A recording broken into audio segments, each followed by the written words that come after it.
હા બસ મને કહેવામાં આવ્યું છે રજૂ કરીને પછી આપણે આગળ વધીએ. મારા જુનાગઢના એક કવિ છે સ્વામીજી, એની એક જ કડીની કવિતા છે, એક જ કડીની કવિતા. બોલો, નાની વાતો પણ ઘણું કોઈ જાય. એક જણે એટલું કીધું તું કે તમે સમજદાર છો, ઓલો કે હા કે તો તમે દુખી ઈચ્છો એમ. સમજણ છે ને દુઃખ છે ને, બાકી નાથ મોટો કાઢ નાખ્યો ને શું લેવા દેવા છે. એક બીજી આનંદની વાત તો એ છે, મને પરમ પૂજ્ય જ્ઞાનચંદાસ સ્વામી વાત કરી કે આ ચોતરા ગામ સમસ્ત ઉત્સવ તો ઉજ્યો જ, પરિવાર હદડિયા પરિવાર ભંડારી પરિવાર વગેરે બધા, પણ બેનો દીકરીઓને બોલાવીને જે એનું સન્માન કર્યું એ ખૂબ ખૂબ લાખ લાખ ધન્યવાદને પાત્ર છે. અને બેનો દીકરીઓની હારે જમાયું અને એના પણ સન્માન થયા, એનો આપણે અતિથી અતિ આનંદ છે. હું એક સાહિત્યકાર તરીકે મારો રાજીપો વ્યક્ત કરું છું. પણ એક જ કડીની કવિતા, બોલો, એક જ કડીની કવિતા સ્વામીજી કે હું કરનારને કહેજો તું તારોય નથી. દુનિયામાં કોઈ એમ કે હું આમ તો એને કેવું તું તારોય નથી. હું એક ગામડામાં પ્રોગ્રામ કરવા ગયો ને, ઉપલેટા પાસે ઢાંક, તો ત્યાં હું ડુંગરેશ્વર જતો હતો. અમારે જવું હતું, ચડવું હતું, તો રસ્તામાં વણકરવાસ આવે, હરજીનવાસ, ત્યાં બેનું દીકરીઓ રાહાડા લે. અમારા ઢાંકના કવિ બહુ કલાભાઈ ગઢવી બહુ વિદ્વાન હતા. એને મને કે આપણે વિકુદાનભાઈ ત્યાં થોડી વાર છે તો ત્યાં થતા જાય. અને એક ડોશીમાં ગીત ગાતા હતા. એ ગીત પછી મને બહુ ગમ્યું. મેં કીધું મારી મને એ લખાવો ને. તો મને કે બાપા અમે તો અભણ છે, તમે લખી લ્યો, હું ગાઉં તમે લખી લો. મેં ગીત લખ્યું. પછી પૂજ્ય મોરારી બાપુ શિવરાજના મેળામાં પધાર્યા. એટલે મેં કીધું બાપુ આ ગામડામાં એક ડોશીમાં ગીત ગાતા હતા. બાપુને કહ્યું, બાપુ એમ કીધું કે અટાણે કોઈ મેઘાણી જેવો મરજીવો હોય ને તો હજી ગામડે ગામડે ખેડાણ કરે તો હજી લોક સાહિત્ય, હજી ગીતો વાતો હજી ઘણી ધરબાઈ ગયેલી પડી છે. મેઘાણી તો મૃત્યુ વખતે બોલ્યા છે, લખી લેજો મિત્રો, કે હે સોરઠના યુવાનો, હું તો માત્ર લોક સાહિત્યમાં સોરઠનો ભાગ જોઈ શક્યો છું, પોણો ભાગ બાકી છે. હું મનુભાઈને કહેતો હતો કે મેઘાણીના સમગ્ર સાહિત્યની માલિકા તમે જુઓ તો સંશોધન કેટલું પડ્યું છે. એટલે બાપુ ટૂંકમાં રાજી થાય. ગીત એ હતું કે ડોશીમાં એમ ગાતા હતા કે આમ કા કરો રે પ્રાણી, આમ કા કરો, હરી હરી ભજતા કોક કરો, મારા શ્રીજી શ્રીજી ભજતા તમે કોક કરો.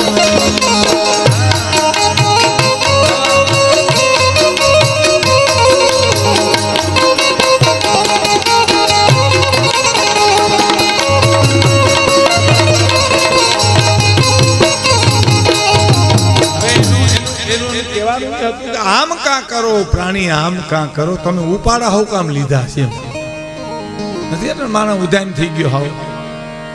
તમે નાગેશ્રીમાં કે તમે રાજુલાની બજારમાં મોટર નીકળો ને હોર્ન મારો ને તો ગાયું બેઠી હોય નથી, ઊભી થઈને વહી જાય, બાયું નથી હટતી. હા સાહેબ જોવો તમે. અને પુરુષ તો એવો ઇમરજન્સીમાં આટા મારે છે, બમ્ફર લાગે તે થાય, મર્યો નહીં તો ભૂહાઈ જાય. ક્યાં આમ ભાગ્યો લખ લખ લખ કરતો. એટલે ડોશીમાં શું કે છે એની ભાષામાં કે આમ કા કરો પ્રાણી, આમ કા કરો, તમે હરી હરી શ્રીજી શ્રીજી કરતા, રામ રામ કૃષ્ણ કૃષ્ણ કરતા કોક દીક તો તરો.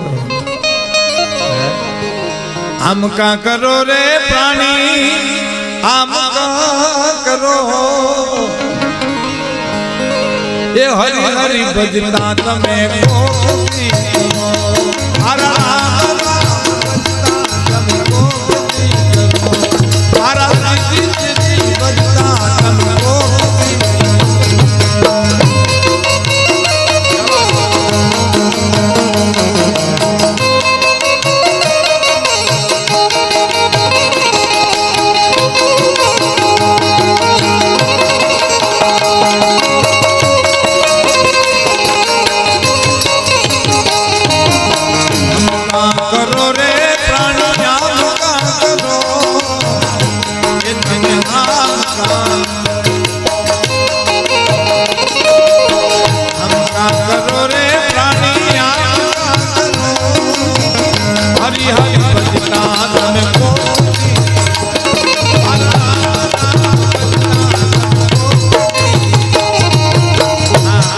પછીની કડી સાંભળજો સાહેબ. હે કે દુનિયાનો દાતા આખી દુનિયાનો દાતા, આખી દુનિયાનો દાતાર દયાળુ, આમાં હવને દીએ છે ખરો, આખી દુનિયાનો દાતા, આખી દુનિયાનો દાતા બધાને આપે છે ને. મેં તમને કીધું બધાને દે છે. આપણે ત્યાં બેનું કીર્તન ગાય છે, કીર્તન મને ગમે છે, એની બે કડી પાછી વધારે ગમે છે.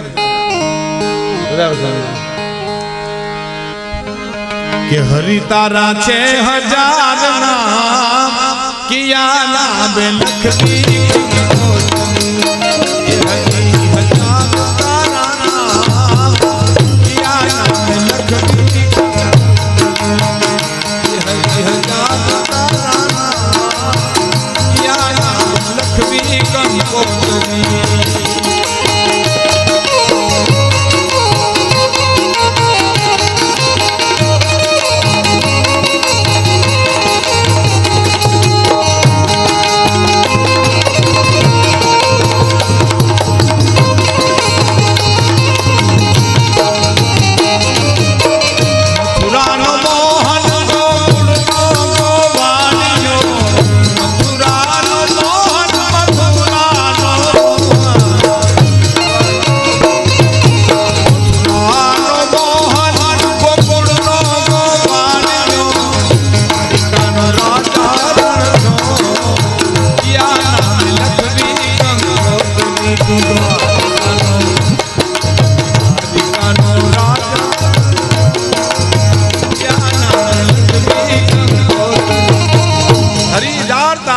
મારે કયા નામે લખવી? આ કીર્તન બહુ જાળવવા જેવાના છે. અટાણે બહુ નથી.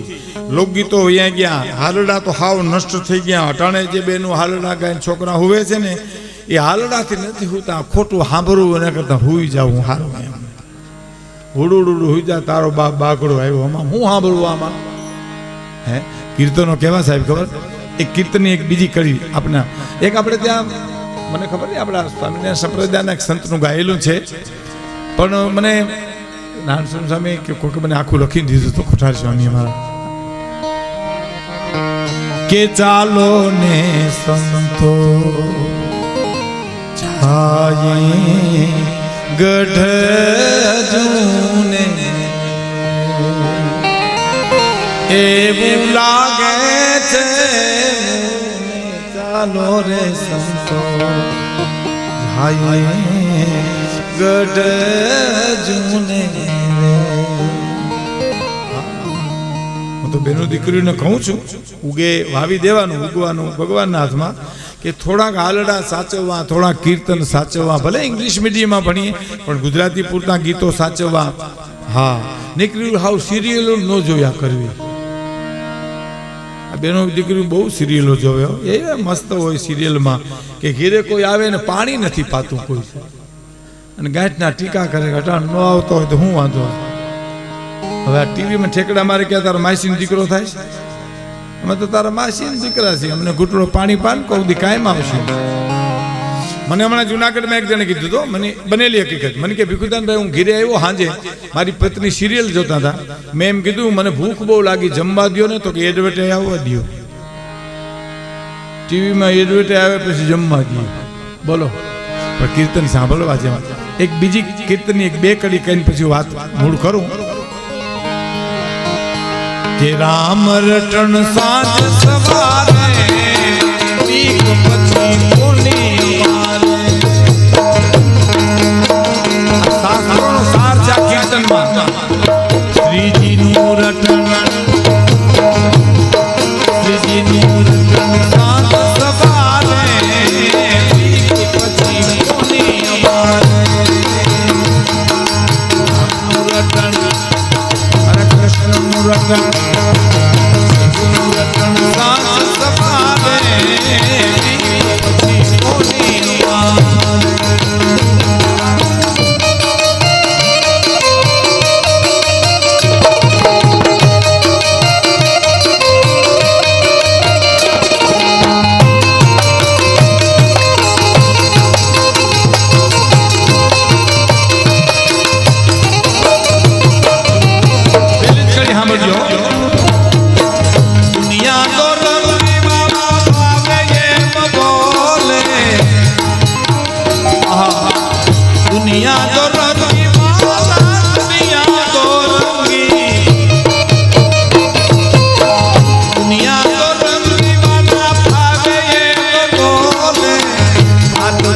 તારે દુવારે પછી કોની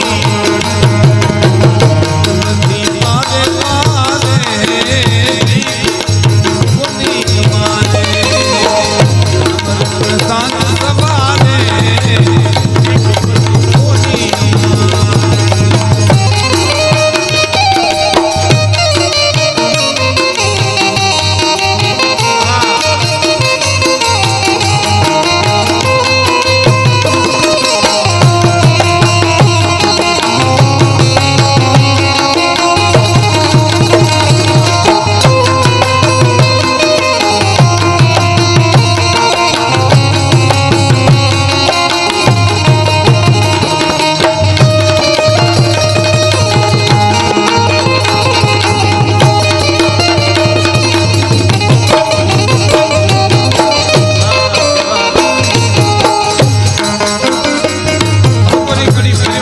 મિત્રો